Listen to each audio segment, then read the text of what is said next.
भुनक्तु सह नौ भुनक्तु सह वीर्यं करवावहै तेजस्विनावधीतमस्तु मा विद्विषावहै।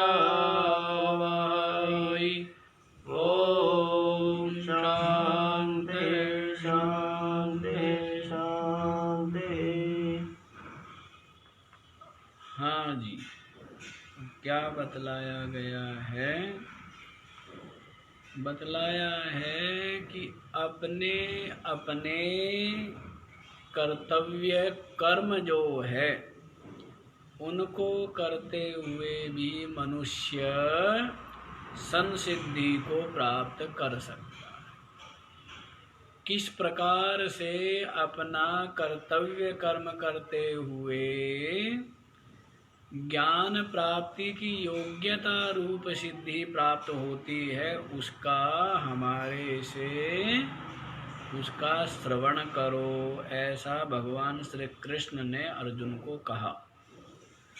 और बतलाया कि जिस अंतर्यामी परमात्मा के द्वारा संपूर्ण भूत उत्पन्न होते हैं और जिस परमात्मा के द्वारा ये संपूर्ण चराचर जगत व्याप्त है, तो अपने कर्मों के द्वारा उस परमात्मा की आराधना करते हुए मनुष्य अंतःकरण की विशुद्धि रूप ज्ञान प्राप्ति की योग्यता रूप जो संसिद्धि है उसको प्राप्त कर लेता है।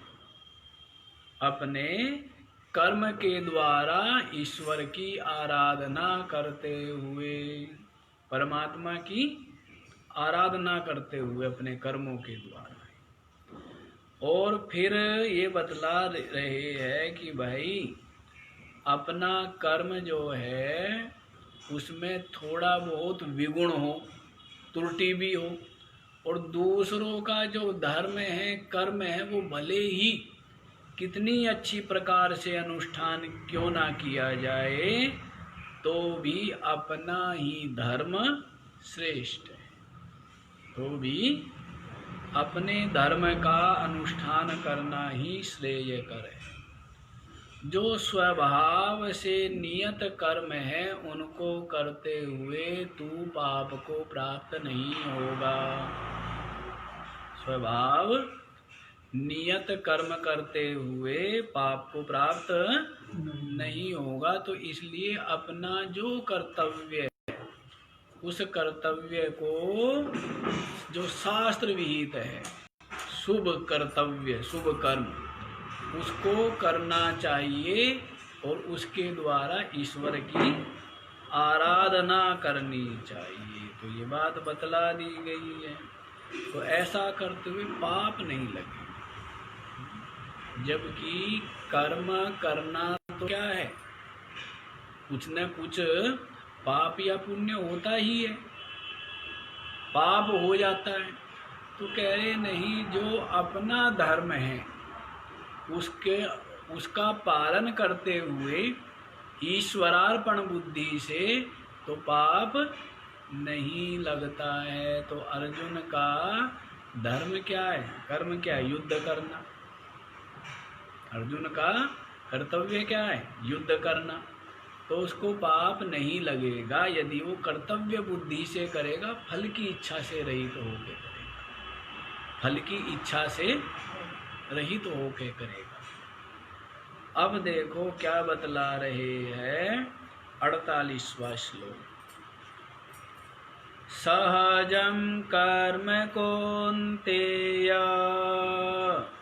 सदोषमपि न त्यजेत् सर्वारम्भा हि दोषेण धूमेनाग्निरिवावृतः सहजं कर्म कौन्तेय सदोषम् अपि न त्यजेत् सर्वारंभः हि दोषेण धूमेन अग्निः इव आवृतः। हे कौन्तेय, क्या संबोधन किया है? हे कुंती पुत्र अर्जुन, जैसे तुम्हारी माता ने कभी भी अपने धर्म का, अपने कर्तव्य का, अपने संयम का परित्याग नहीं किया है, इसी प्रकार से तुम्हें भी होना चाहिए। तुम भी अपने धर्म, अपने कर्तव्य का परित्याग मत करो, ये बतला रहे। इसलिए संबोधन दिया है, हे कौन्ते सहजम कर्म सदोषमपि, दोष युक्त जो सहज कर्म है, सहज कर्म माने जन्मना सह, जो जन्म के साथ ही प्राप्त हुआ है, जो इसके साथ प्राप्त हुआ है, जन्म लेते ही प्राप्त हो जाता है, जन्म लेते ही जो प्राप्त होता है, अर्थात संस्कार जन्य जो अपना स्वभाव है, जन्म जन्मांतरों के संस्कार जन्य जो स्वभाव है, तो ऐसे जो स्वभाव से उत्पन्न जो कर्म हैं उनका परित्याग नहीं करना चाहिए। तो क्या कहते? सदोषम अपि, भले ही दोष हो। जैसे ब्राह्मण का कर्म बतला दिया और क्षत्रिय का कर्म बतला दिया। अब क्षत्रिय विचार करे कि हमारा जो कर्म है इसमें तो बड़ा दोष है, क्योंकि हिंसा होती है। इसमें क्या होती है?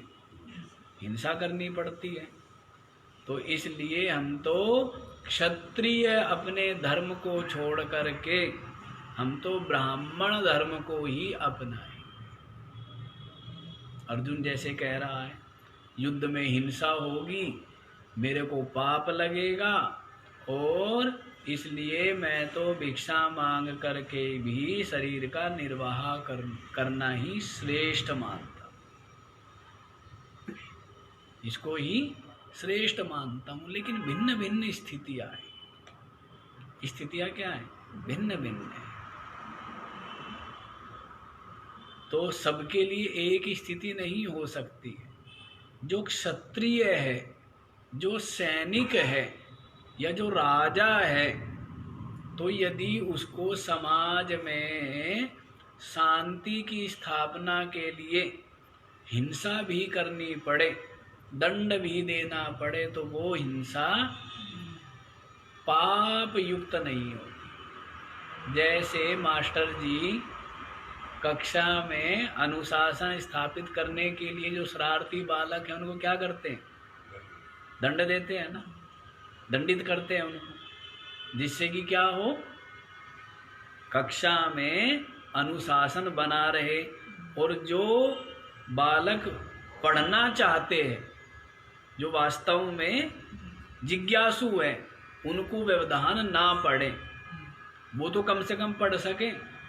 और जो शोर मचाएंगे, व्यवधान डालेंगे, तो वो अपना तो अहित करते ही है, लेकिन साथ ही साथ जो पढ़ने वाले हैं, जो ज्ञान पिपासु हैं, उनमें भी बाधा बनते हैं ना, उनकी उन्नति में, उनके ज्ञान में बाधा बनते हैं।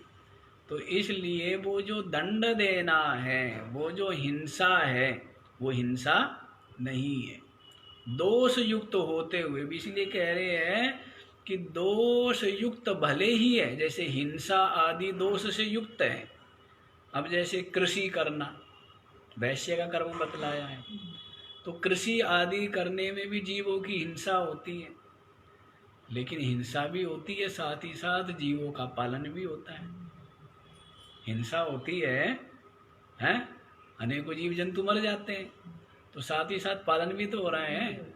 इतने पक्षी, इतने कीड़े हैं, सब क्या करते हैं, सब खाते हैं, कबूतर, तोते, इतने पशु पक्षी, सबका पेट भरता है।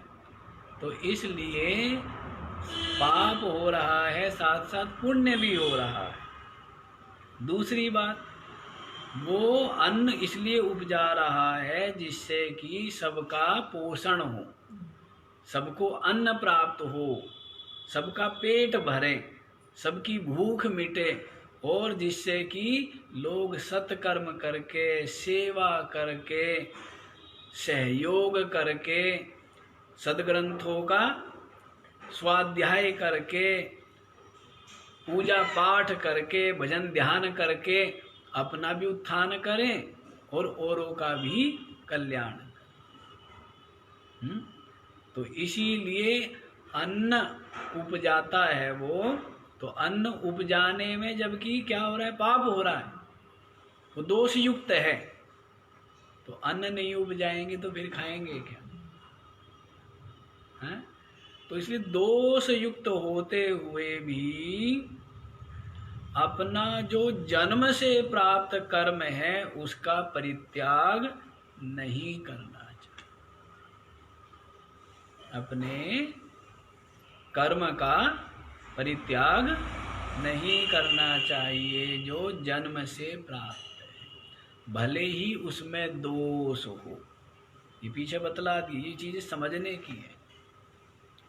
तो अपने कर्तव्य कर्म को करना और ईमानदारी से करना, और उसको करते हुए ही ये भाव रखना कि इसके द्वारा मैं ईश्वर की आराधना कर रहा हूँ। ईश्वर की पूजा, कर्म ही पूजा है। कर्म ही क्या है, पूजा है। यदि फल की इच्छा से रहित, कर्तृत्व भाव से रहित होकर ईश्वरार्पण बुद्धि से किया जाए तो आपका कर्म ही क्या है, पूजा है। मानस पूजा में आता है ना, क्या आता है, यही तो आता है कि आता है उसमें आत्मा त्वं गिरिजा मति सहचरा प्राणा शरीरम गृहम पूजा ते विषयोपभोग रचना। जो भी मैं ग्रहण कर रहा हूँ विषय, वो आपकी ही पूजा है। निद्रा समाधि स्थिति, और जो मैं सो रहा हूँ तभी भाव करके सोए कि मैं तो ईश्वर की गोद में, जैसे उपासक के लिए बतलाया है, या ईश्वर के चरणों में ही लेटा हुआ हूँ। ये भाव करके, भाव की तो बात है। भाव तो पूजा, भाव की तो है। पूजा क्या है, भाव ही है। अपने भाव की जो अभिव्यक्ति है वही पूजा है। तो ये भाव हो कि जो मैं सो रहा हूँ यही क्या है, समाधि है। क्योंकि परमात्मा का स्मरण करते हुए और परमात्मा की सन्निधि को अनुभव करते हुए कि परमात्मा मेरे अत्यंत समीप ही है, विराजमान है, और मैं उनके चरणों में बैठा हूँ, लेटा हूँ। इस प्रकार से जो भाव रखना है, तो ये क्या होगी, निद्रा क्या होगी, समाधि होगी। संचारः पदयो प्रदक्षिण विधि, और जो मैं चल रहा हूँ ये क्या कर रहा हूँ, मैं आपकी ही प्रदक्षिणा कर रहा हूँ। चलना भी क्या हो गया भाई, मंदिर के चारों तरफ प्रदक्षिणा करते तब ये भाव होता है ना कि हम प्रदक्षिणा कर रहे हैं। वही भाव आप सीधे सड़क पे चलते चलते रख लो तो भी वो प्रदक्षिणा हो रही है, भाव ही तो है। कल यहाँ आप घूमते थे तो कोई प्रदक्षिणा नहीं मानते थे, अब मंदिर मूर्ति स्थापित कर दी, अब वहां घूमने को क्या मान रहे हैं आप, भाव ही तो हुआ है। तो वैसे ही वो कहता है चलना ही क्या है, आपकी प्रदक्षिणा करना। स्तोत्राणि सर्वा गिरो, जो जो मैं बोल रहा हूं वो सब क्या है, आपके ही स्तोत्र है। जो भी मैं बोलूं तो कैसा बोलूं? सत्य हो, मीठा हो, किसी के हृदय में क्षोभ उत्पन्न न करे, किसी को कष्ट ना हो। तो मेरी जो सुंदर वाणी है वही क्या है? वही आपकी महिमा, आपकी स्तुति करने वाले स्तोत्र है। यद यद कर्म करोमि तद अखिलम, जो जो कर्म मैं करता हूं तद अखिलम, वे सब के सब शंभो तवाराधनम। हे प्रभु, ये सब क्या है? सब आपकी आराधना ही है, पूजा ही। तो एक तो पूजा कर रहा है बैठ करके मंदिर में, और एक जो जितने भी कर्म हैं उन कर्मों को करते हुए निरंतर किसका स्मरण कर रहा है? परमात्मा का स्मरण कर रहा है कि ये कर्म मैं परमात्मा के लिए कर रहा हूँ, ये कर्म परमात्मा ही इस शरीर के माध्यम से करा रहा है, और ये जो कर्म है ईश्वर के हैं, ईश्वर द्वारा होने वाले हैं, और ईश्वर का ही कर्म है। तो इस प्रकार भाव रखने से क्या होगा? सबके सब कर्म क्या हो जाएंगे? पूजा हो जाएगी। क्या हो जाएगा? पूजा हो जाएगी, उपासना हो जाएगी। तो बस वृत्ति बनाने की बात है, भाव बनाने की बात है।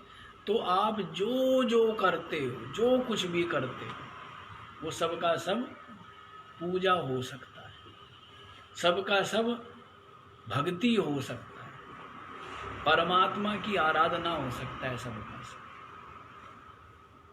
भाव की बात है, वृत्ति की बात है। और वृत्ति बनाना कोई असंभव हो ऐसा भी नहीं है। पहले तो सही से समझ में आए तो फिर वृत्ति बनाना कोई बहुत ज़्यादा कठिन वाली बात नहीं है, बन जाती है। यदि ये चीज़ों पहले समझे ढंग से, इन चीज़ों को पहले ढंग से समझ ले, तो समझने पर यदि बुद्धि में बैठ जाएगी, जैसे कोई व्यक्ति समझ लेता है कि ये कांच है, ये हीरा है, तो कोई भी कांच के लिए हीरे को नहीं छोड़ता है। और जब तक कांच के लिए हीरे को छोड़ रहा है, सीधी सी बात है समझ में, सीधी सी बात है ना, ये दिमाग लगाने वाली बात, सीधी सी बात है कि समझ में नहीं आया है।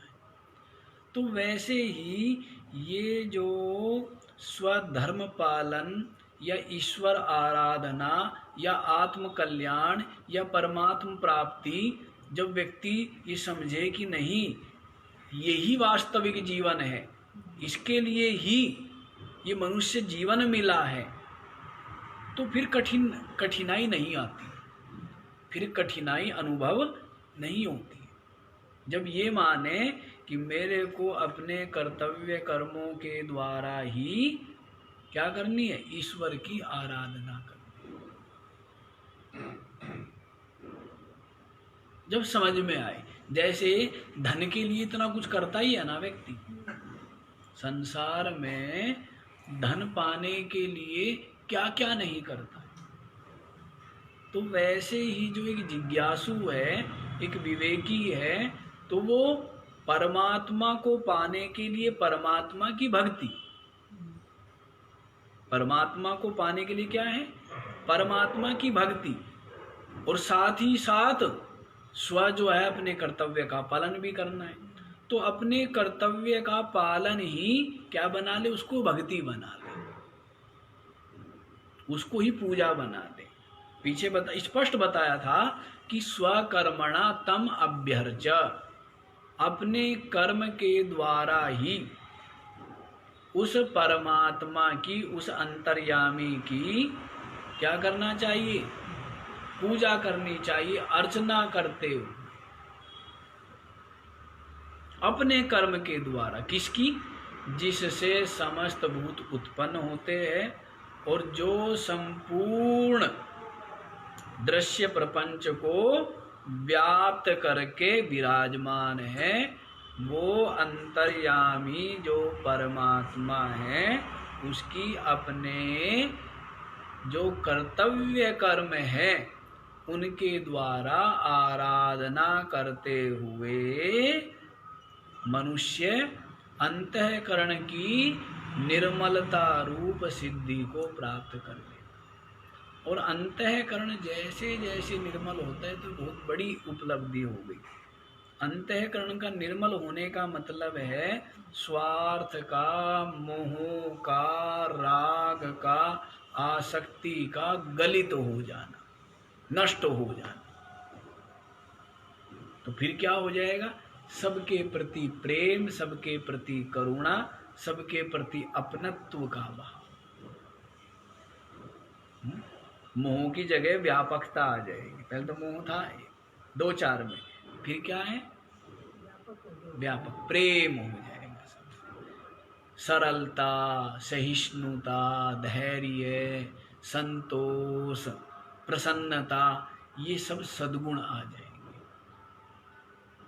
और फिर वैराग्य संपन्न होने के कारण, विवेक वैराग्य संपन्न होगा क्योंकि हृदय निर्मल हो गया है, तब वो ज्ञान प्राप्ति के द्वारा आत्म प्राप्ति कर लेगा, परमात्मा प्राप्ति कर लेगा, मुक्ति को प्राप्त कर लेगा। तो आप ये देखो, ये जो बनाई गई है वर्णाश्रम की परंपरा, जो बनाई गई है, ये कक्षाएं हैं, ये इस तरह से बनाई गई है कि संसार में भी धर्म की, सुंदरता की स्थापना बनी रहे, और साथ ही साथ जो मनुष्य है वो आत्म कल्याण भी कर ले, परमात्म प्राप्ति भी।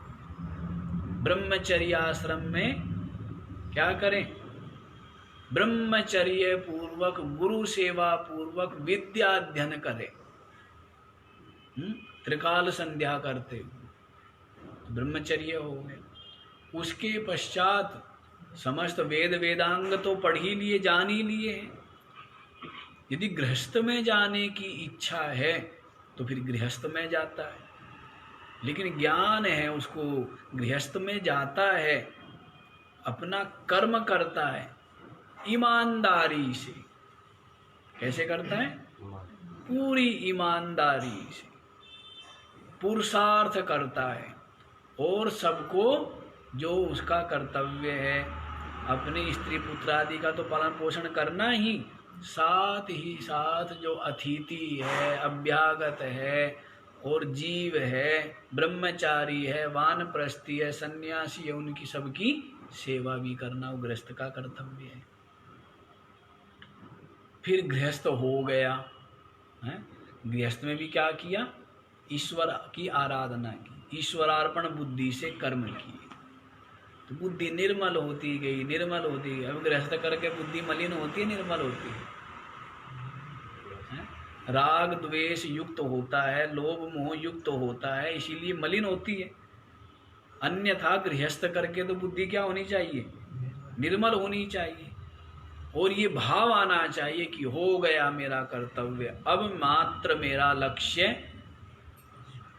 तत्व प्राप्ति, अब लक्ष्य केवल परमात्मा प्राप्ति। तो उसके लिए फिर क्या करेगा? वो तप करेगा, तप का, संयम का, त्याग का, साधना का, स्वाध्याय का, आत्मचिंतन का के पथ पर अब वो चलेगा।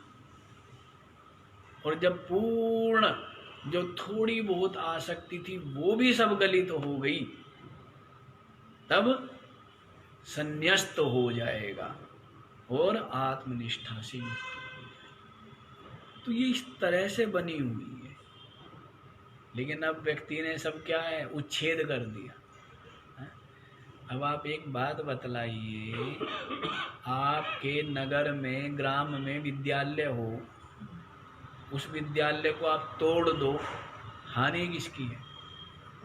विद्यालय की हानि है, या आप सबके सब, आपकी आने वाली पीढ़ी अंधेरे में रहेगी, शिक्षा रहित, संस्कार रहित रहेगी, पशु ही हो जाएगी ना। शिक्षा से ही तो, ये ज्ञान से ही तो मनुष्य है। और मनुष्यता है क्या?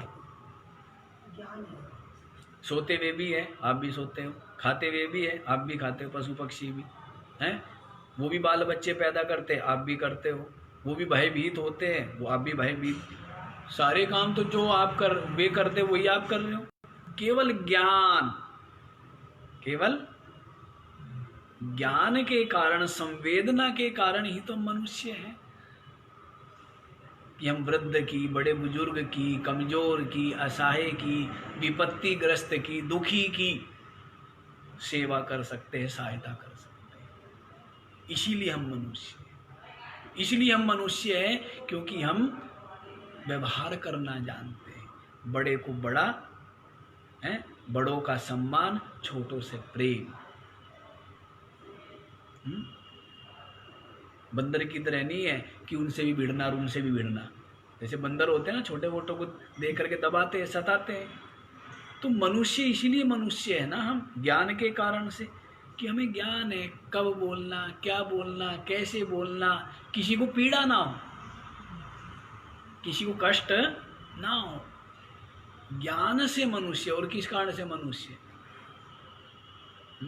ज्ञानेन हीनः पशुभिः समानः। ज्ञान से विहीन तो पशु ही। ज्ञान है तो वैसे ही जो हमने अपने अपने कर्तव्यों का बोध कराने वाले, जो ये ब्रह्मचर्या, गृहस्थ, वानप्रस्थ, संन्यास आदि ये जो परंपरा है, इसका उच्छेद हो गया तो इसकी हानि किसको है? आप ही को हानि है ना, कि आप ही अंधेरे में जी रहे हो। अंधेरे में जीता है व्यक्ति, बिना ज्ञान के, बिना सत्संग के, बिना सदग्रंथों के अनुशीलन के, तो क्या है? अंधेरे में ही जीता है ना। अंधकार को ही प्रकाश मान रहा है। केवल शरीर पोषण, धन संग्रह और देश विदेश भ्रमण, देश विदेश की संस्कृति का अनुसरण, केवल विषयोपभोग सेवन, इसको ही क्या मान रहा है? प्रकाश मान रहा है, जबकि ये अंधकार है। ये क्या है? अंधेरा ही तो है। ये नहीं कि भाई अधर्म ना हो, पाप ना हो, हिंसा ना हो, सत्कार हो, किसी का दुख मिटे, किसी को प्रसन्नता की प्राप्ति, ये भाव नहीं रहे ना, स्वार्थ का ही भाव है, तो ये पशुता है। स्वार्थ माने पशुता, माने खिला के खाना, ये क्या है? उदारता है, ये मनुष्यता है। और भी ना त्यजेत, उसका त्याग नहीं करना चाहिए, क्योंकि उससे क्या होगा? अपने कर्तव्य कर्म से ईश्वर आराधना करते हुए मनुष्य अंतःकरण की निर्मलता रूप, ज्ञान प्राप्ति की योग्यता रूप सिद्धि को प्राप्त कर लेता है। समझ ली क्या बात है? इसको बारंबार बता रहा हूँ। और आगे देखो, कह रहे भाई, सर्वारंभा ही दोषेण धूमेन अग्नि इवा आवृता। जिस प्रकार से कोई गए अग्नि तो जले, धुआं ना होवे, ऐसा संभव नहीं है। अग्नि जलेगी तो क्या है? धुआं तो होगा ही। यत्र यत्र अग्नि तत्र तत्र धूमः। जहाँ जहाँ अग्नि है वहाँ वहाँ धूम है। यत्र यत्र धूमः तत्र तत्र अग्नि। जहाँ जहाँ धूम है वहाँ वहाँ अग्नि है, तो धुआं तो होगा ही।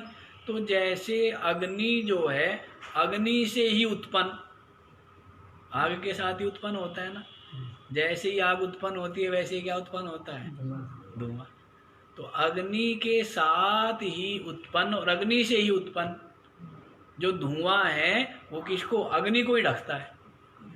किसको ढक के रहता है? तो वैसे ही सर्वारंभः, जितने भी आरंभ है, जितने भी कर्म है, सबके सब क्या है? दोषेण आवृता, दोष से ढके हुए, दोष युक्त ही है कोई भी कर्म हो। कोई भी कर्म है तो क्या है, दोष युक्त है। जैसे मैंने अभी बताया, जैसे क्षत्रिय कर्म, उसमें हिंसा है।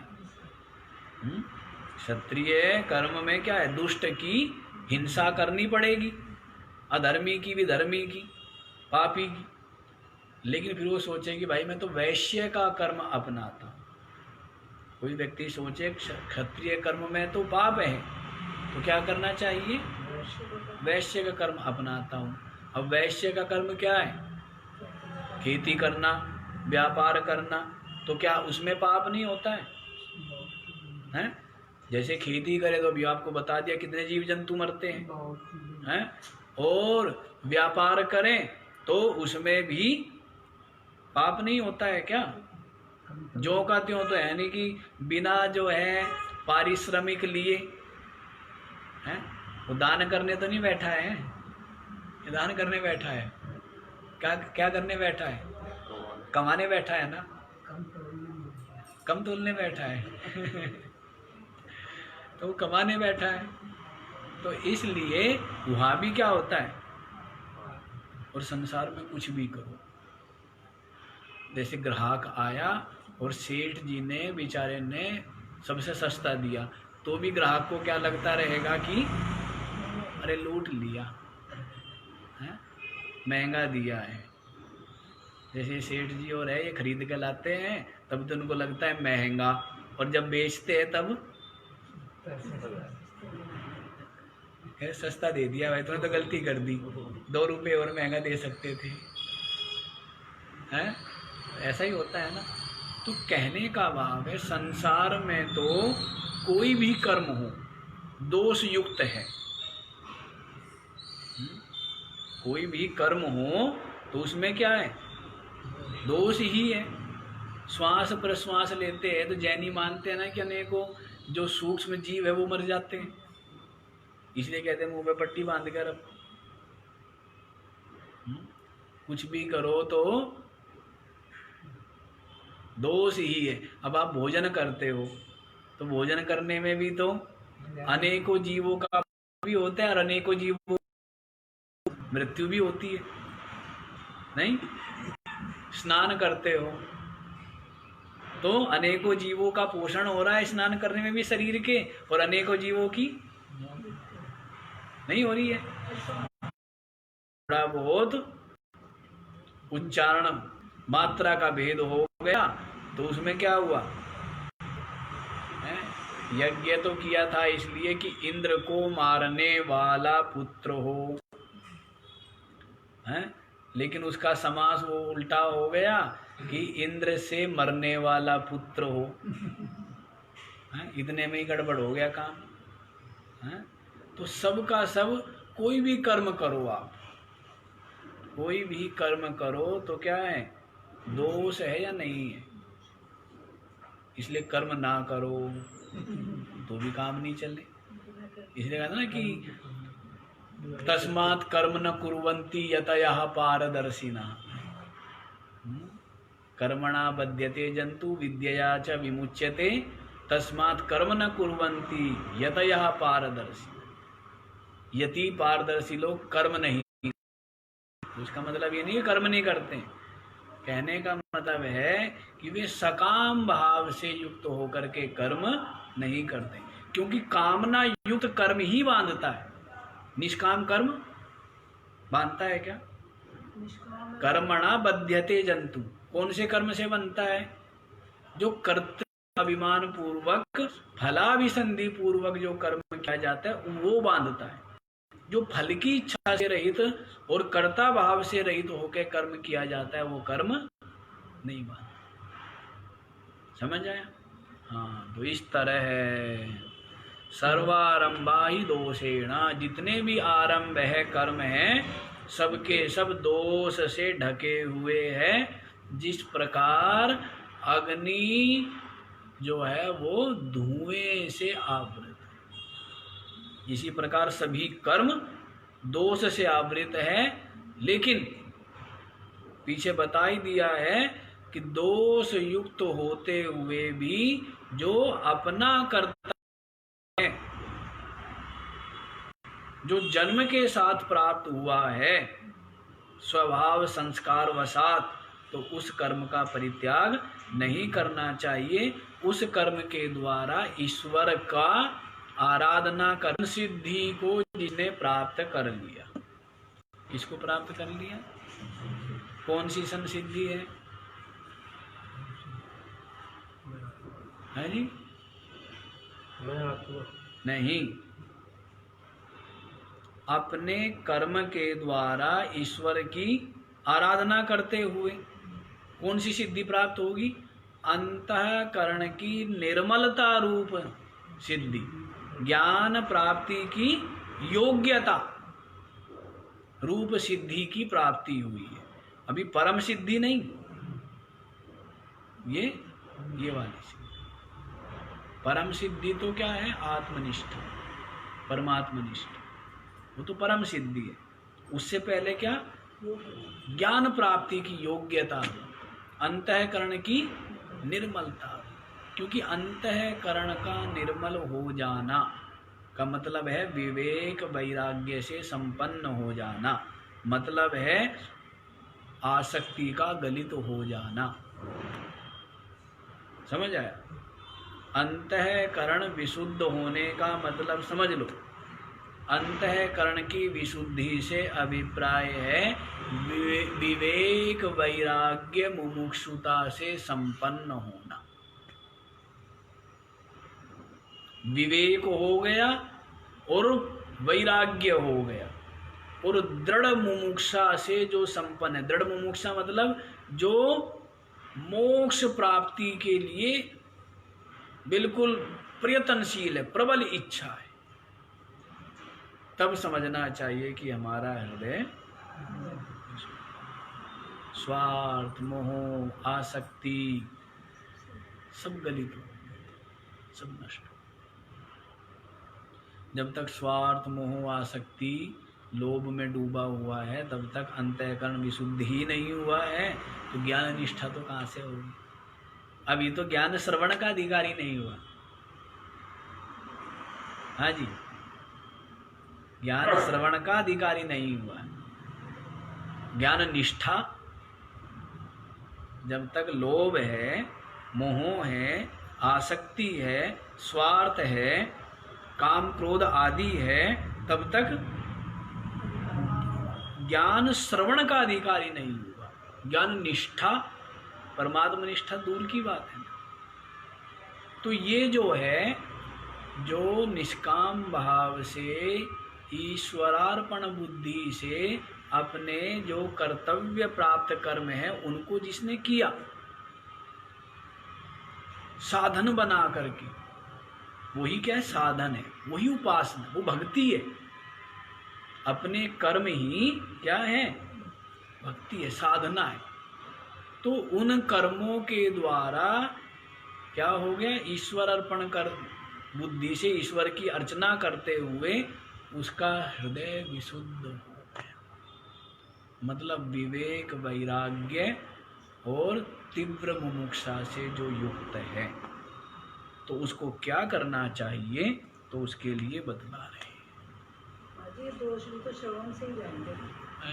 ये दोष जो है ना, काम क्रोध ऐसे होता है। देखो, श्रवण जो है बिल्कुल निश्चित रूप से श्रवण से जाएंगे, लेकिन श्रवण कई है। श्रवण भी, ये जो ज्ञान का श्रवण है ये किन के लिए है?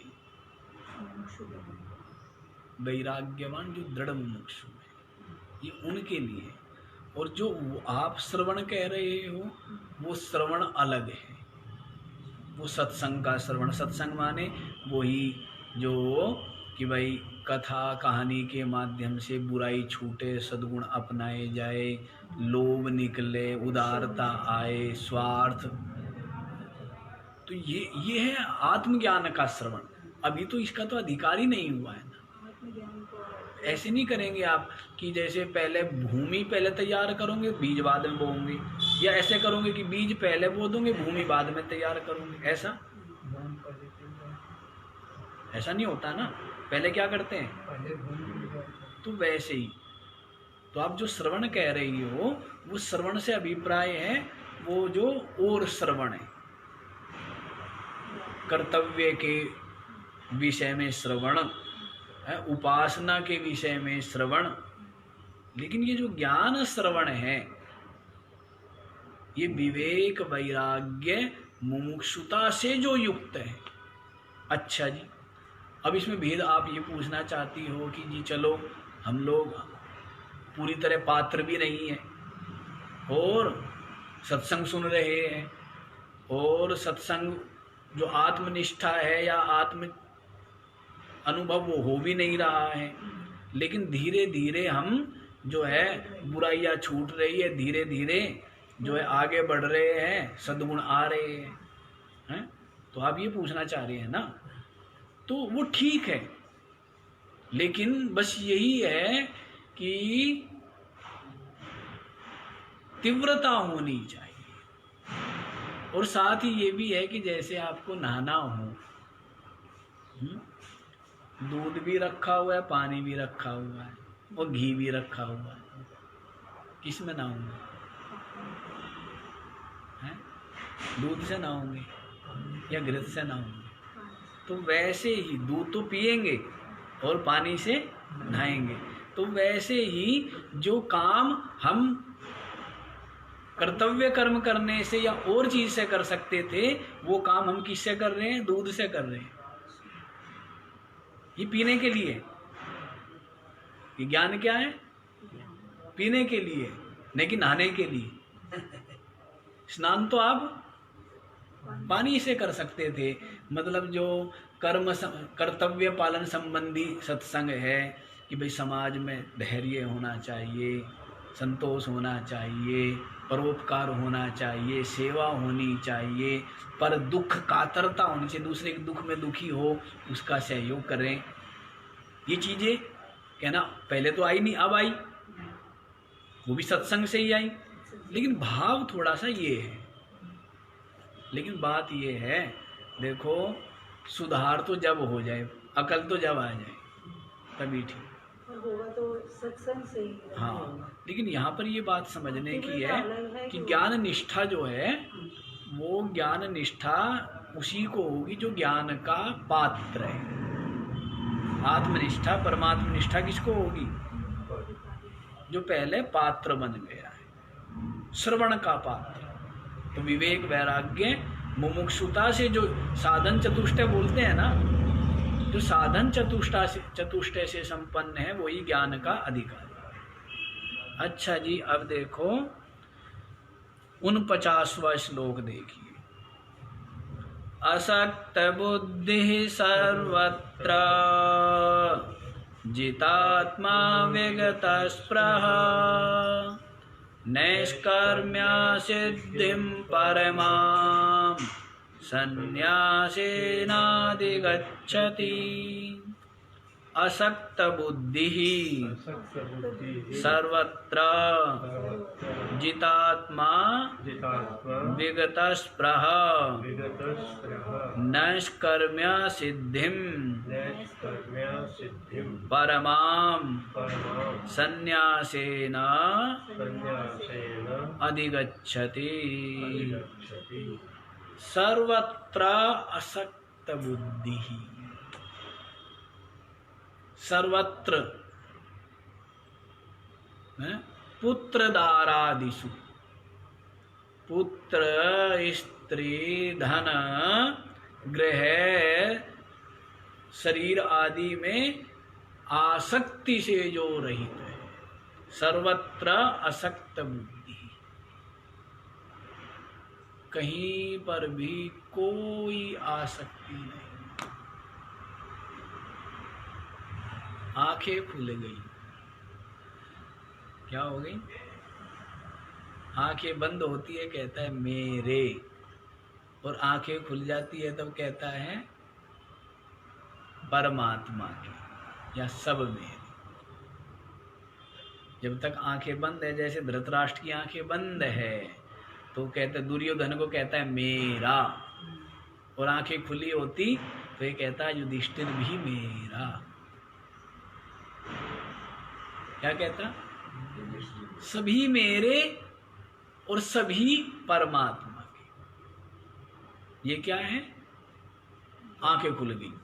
और जब तक आंखें बंद है, मेरा बेटा, मेरी बेटी, मेरा पोता, मेरी पोती, ये पराया। तो ये मेरा और पराया जो है ना, यही माया है, यही मूढ़ता है। अब तक मुंह में रहे कोई बात नहीं, अब तो अकल आनी चाहिए, है? कोई अपना नहीं है, वो आता है ना कि सभी हमारे और सभी पराए। नहीं, वो तो है, दूसरा है। हाँ, ना कोई हमारा, ना हम किसी के, एक ये भी है। और ये है कि सभी अपने हैं और कोई भी, सभी अपने हैं और कोई भी अपना, ऐसा। तो वो मोह आदि गलित हो गए। तो ये ज्ञान की शर्त बतला रहे हैं कि अंतःकरण की विशुद्धि जिसको प्राप्त हो गई, अब वो ज्ञान निष्ठा, आत्मनिष्ठा को प्राप्त करना चाहता है। तो उसके लिए बतला दिया सर्वत्र असक्त बुद्धि। सब जगह जो क्या है, असक्त बुद्धि वाला है, आसक्ति से रहित है जिसकी बुद्धि, कहीं आसक्ति नहीं। ये अलग ही सुंदरता है। संसारी लोग क्या जाने, संसारी लोग इसकी महिमा या इसके स्वाद को क्या जाने। तो जो जानेंगे तो वही जानेंगे जिनको वो मिल गए, अर्थात वो गलित हो, मोह गलित हो गया, आसक्ति गलित। किसी के लिए जरा सा तो कितना आनंद आता है। हाँ, तो ये सत्संग में तो सीखता है, मोह गलित हो जाए, इसी को कह रहे असक्त बुद्धि। सर्व अलग ही स्वाद है, सभी अपने। वो निकालो परिचिन्नता, मेरे है तेरे नहीं है, वे तेरे दुश्मन है। दुश्मनी है, लेने आए, लेने वाले हैं, देने वाले हैं। दिया कुछ नहीं, लिया ही लिया है, दिया कुछ नहीं। और ये दे तो भी तो गुलामी बनाएंगे। संसारी लोग देंगे तो भी गुलाम बनाएंगे, हैं? और लेंगे तो भी सारा ले लेंगे। तो इसलिए अपना मानने में तो कहीं भी कोई लाभ नहीं है। कहाँ से लाभ है? कोई लाभ है? सब कुछ ले लेते हैं और कुछ देते नहीं, और कुछ दे तो भी गलती है, बांधते हैं। आशा हो गई ना। हाँ जी, तो देखो आगे क्या कहते हैं, जितात्मा। और क्या कर लिया है? जिसने अपने अंतःकरण को जीत लिया है, अपने मन को जीत लिया है, तो उसको क्या कहेंगे? जितात्मा। विगता स्पृहा, और जो क्या है? स्पृहा से रहित है। स्पृहा माने देहे जीवित भोगेषु तृष्णा स्पृहा विगता। जीवित रहने की और भी जो जीवनोपयोगी जो भोग है, उनकी भी स्पृहा से रहित है। शरीर की और शरीर को जीवित रखने में जो सहायक जो पदार्थ है, उनकी भी कोई स्पृहा नहीं है। स्पृहा तो बस एक ही है ना, एक ही रह गई है ना, परमात्म प्राप्त, और कोई स्पृहा नहीं।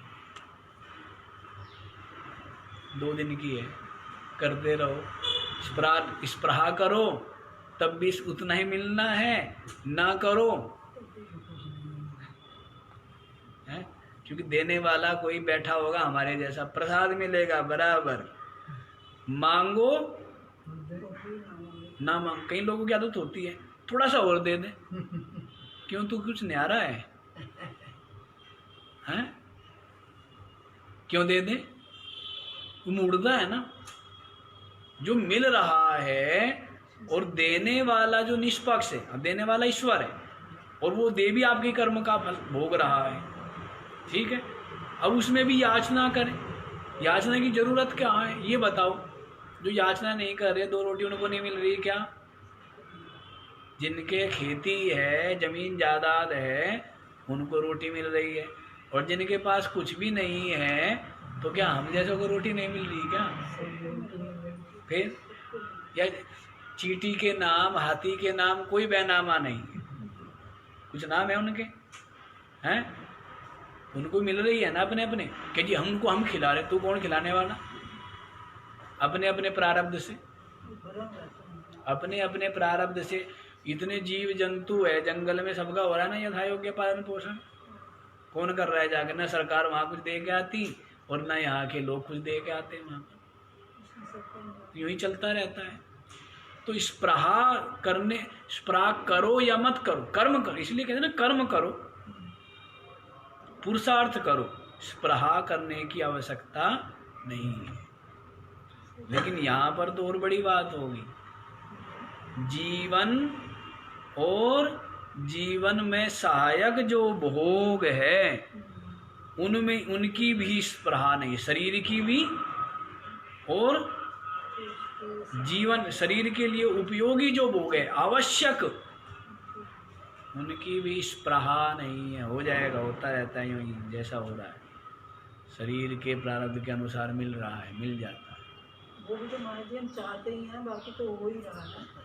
वही तो कह रहा हूँ, चाहना ही तो गलत है। सहायक भी हम चाहते हैं, यही तो बता रहे हैं। बाकी तो उसकी इच्छा से ही होता है, आगे की थाली में इच्छा क्या होता है? सब प्रारब्ध से ही मिलना और बिछुड़ना निरंतर चल रहा है प्रारब्ध से।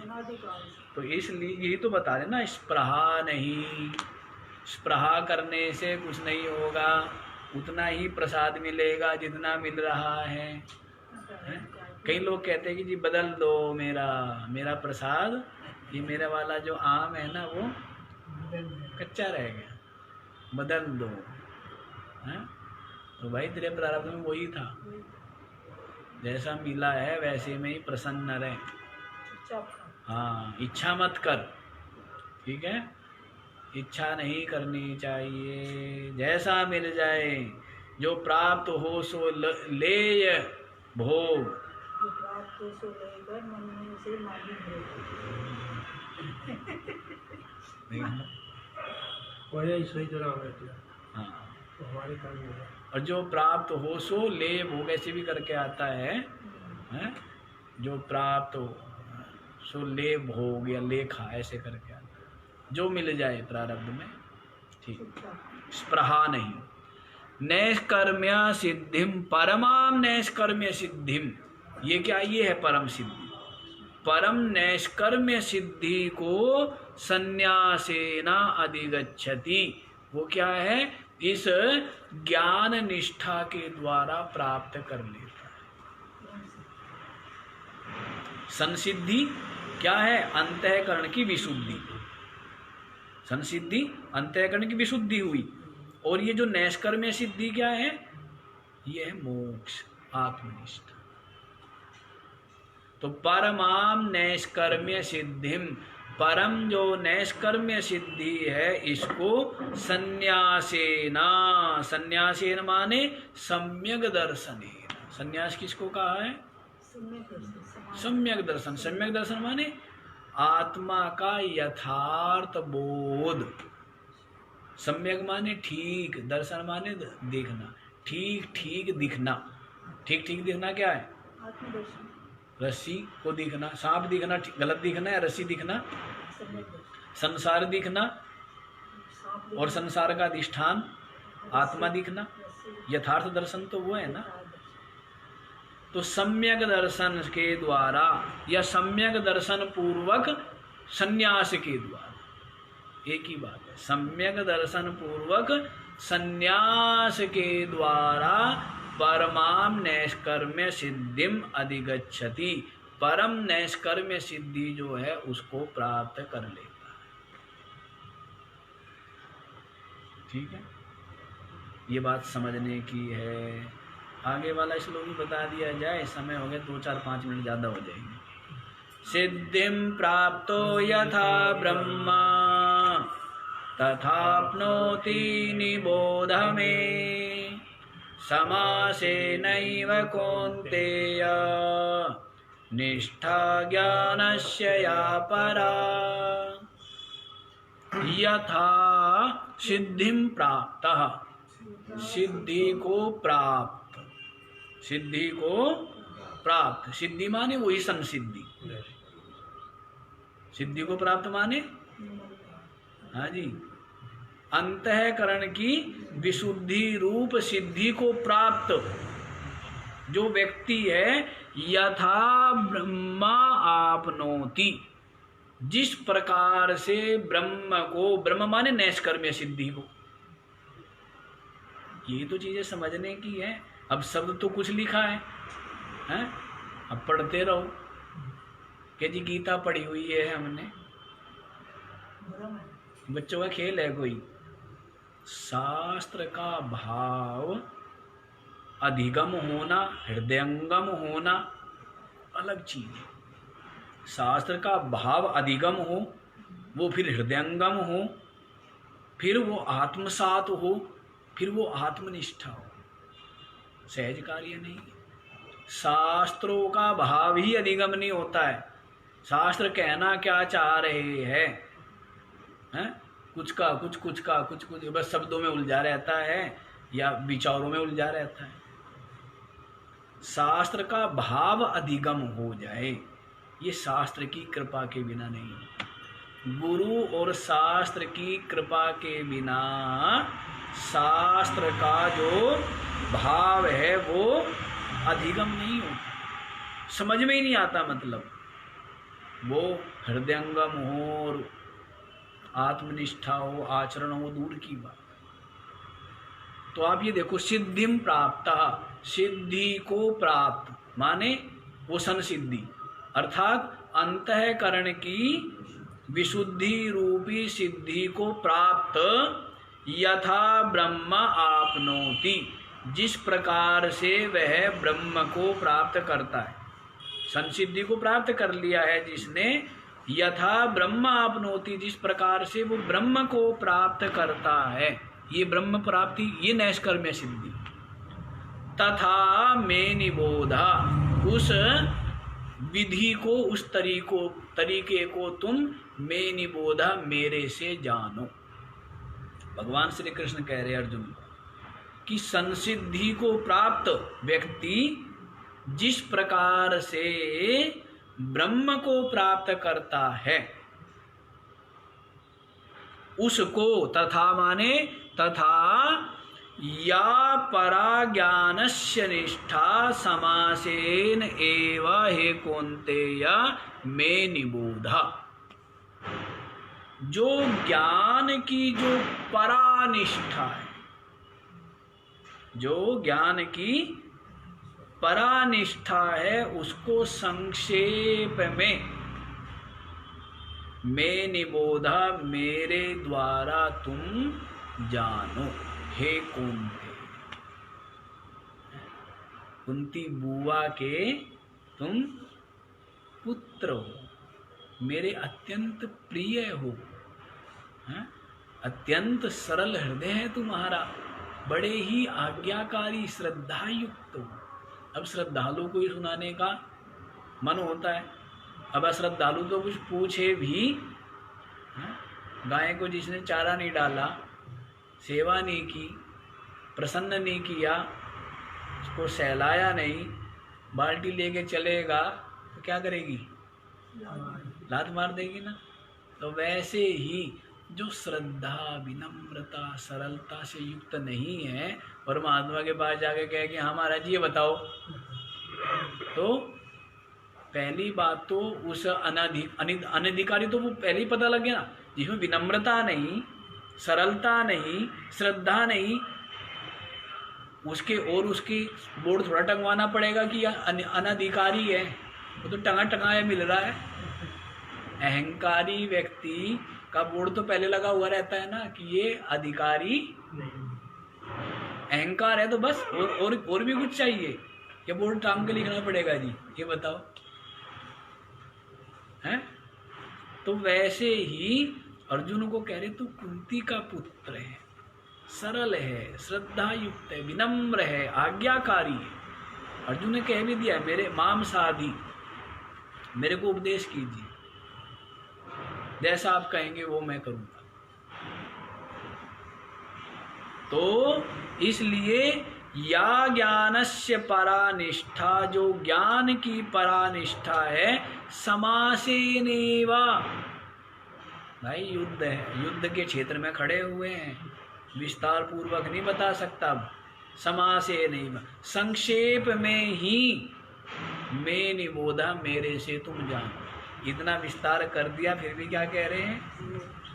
ये संक्षेप ही है, क्योंकि जन्म जन्मांतरों तक भी यत्न करते हुए और अत्यंत लगनशील व्यक्ति भी इस तत्व को साक्षात्कार कर ले तो बड़ी बात। तो संक्षेप ही है ये। गीता जी को तो हम छोटा सा ही ग्रंथ कहेंगे, महाभारत की अपेक्षा है भी छोटा ही ग्रंथ। 700 कुल 700 श्लोक, और महाभारत में कितने हैं? 1 लाख। बताइए, छोटा सा ही हुआ ना। 1 लाख में से 700 रुपये ले तू, सब कुछ है इसमें। सब कुछ है।